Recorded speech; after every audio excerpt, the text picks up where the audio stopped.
दूसरी जंग अजीम में जब अंग्रेज़ों की हालत बहुत ख़राब थी और उन्होंने चर्चिल से जाकर बात की कि वो वज़ीर आज़म का ओहदा संभालें, तो उसने जंगी हालत, फ़ौज, खाने पीने की किल्लत वगैरह पर बात करने की बजाय पहला सवाल ये पूछा कि क्या अदालतें काम कर रही हैं। जब उन्हें हाँ में जवाब मिला तो उन्होंने कहा कि जाओ, मुल्क को कोई भी शिकस्त नहीं दे सकता।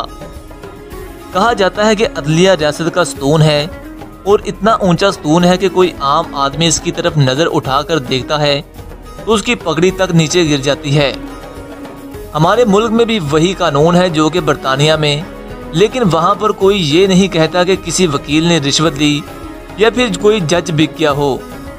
पाकिस्तान में कानून इतना अंधा है कि सालों बीत जाते हैं इंसाफ की भीख मांगते मांगते, और इसकी भी मिसालें बेशुमार हैं कि इंसाफ लेने वाला बूढ़ा हो जाता है कोर्ट कचहरी चक्कर लगा लगा कर, लेकिन इसे इंसाफ तक नहीं मिलता। पाकिस्तान में एक ऐसा सानह रूनमा हुआ था कि जिसने इंसानियत को हिला कर रख दिया था।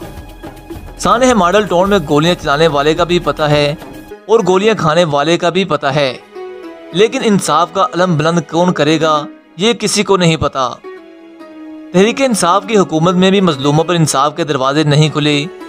पाकिस्तान के 3 ताकतवर बाइख्तियार अहदेदारों की यकीन दहानी के बावजूद शोहदा के वुरसा को इंसाफ नहीं मिला।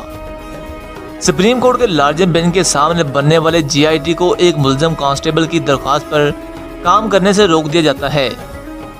17 जून को यानी कि आज के दिन लाहौर समेत 50 बड़े शहरों में शोहदाए मॉडल टाउन के इंसाफ के लिए रैलियां निकाली जा रही हैं।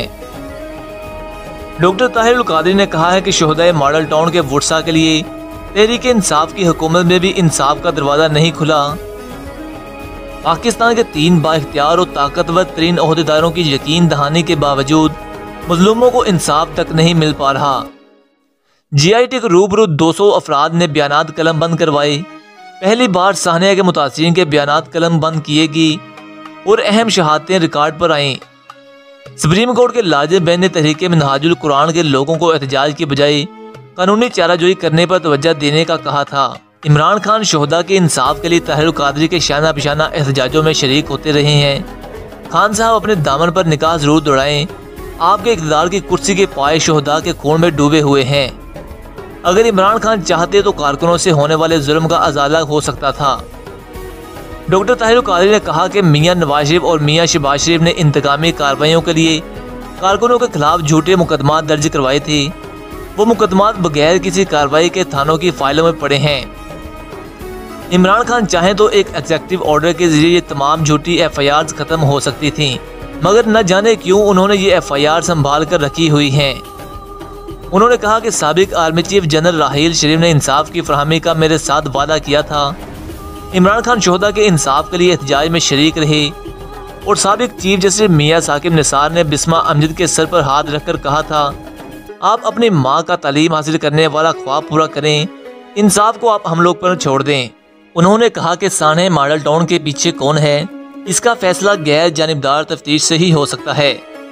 इसलिए हम चाहते हैं कि GIT अपनी तफ्तीश मुकम्मल करके रिपोर्ट पेश करे। GIT की रिपोर्ट मरतब ना होने की वजह से इंसाफ का अमल रुका हुआ है। उन्होंने कहा कि हम अदलिया का एहतराम करते हैं, इससे पहले कभी कानून हाथ में लिया ना ऐसा हो सकता है। जिस दिन सानिया हुआ लाइसेंसी असला हमने अपने गाड़ों से छीन लिया था ताकि कोई अपने दिफा में गोली ही न चला दे। हम पुरअमन लोग हैं, सारी जिंदगी कारकुनों को अमन सिखाया है। लगता है कि अमन की बात करने वालों की यहाँ कोई नहीं सुनता। इस मुल्क में कोई सियासत और सियासी इखलाकियात नहीं बची। ये निज़ाम रहेगा तो गरीब इंसाफ से महरूम रहेगा। यहाँ ताकतवर छुट्टी वाले दिन भी कानूनी रिलीफ ले लेता है और पसंद की मेडिकल रिपोर्ट तैयार करवा कर बाहर चला जाता है, और दूसरी जानिब दिन दिहाड़े शहीद कर दिए जाने वाले गरीब इंसाफ से महरूम रहते हैं।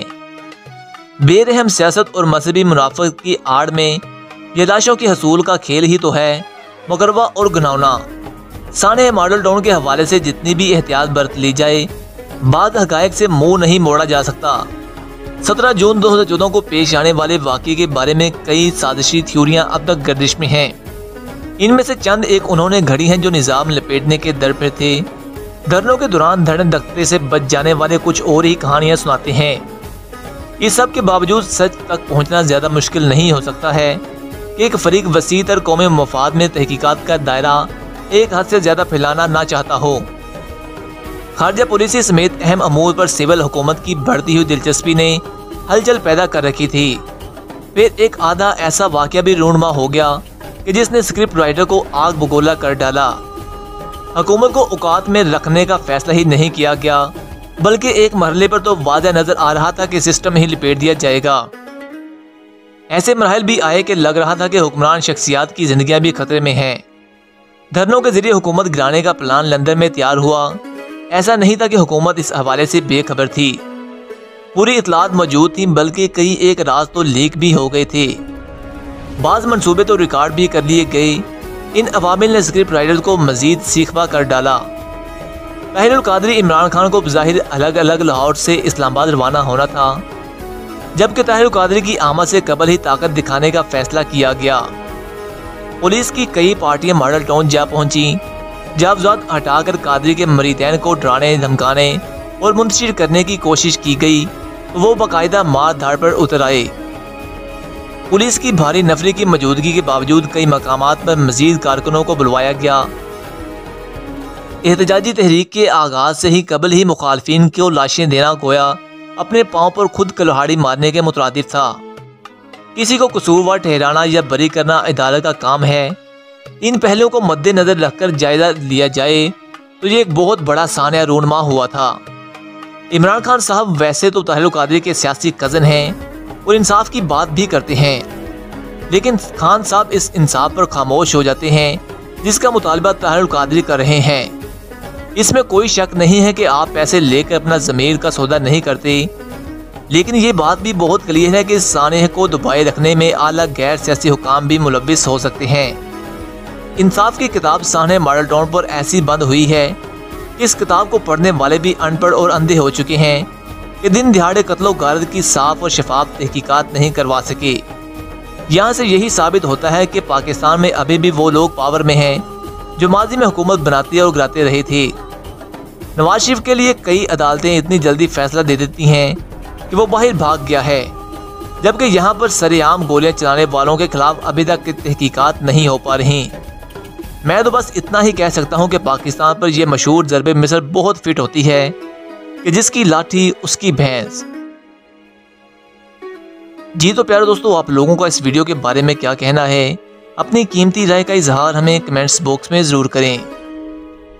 जल्द ही मिलूंगा मैं आपसे एक नई और इंटरेस्टिंग वीडियो के साथ। अब तक के लिए राना अब्दुल वहाब को दें इजाज़त। अल्लाह हाफिज़।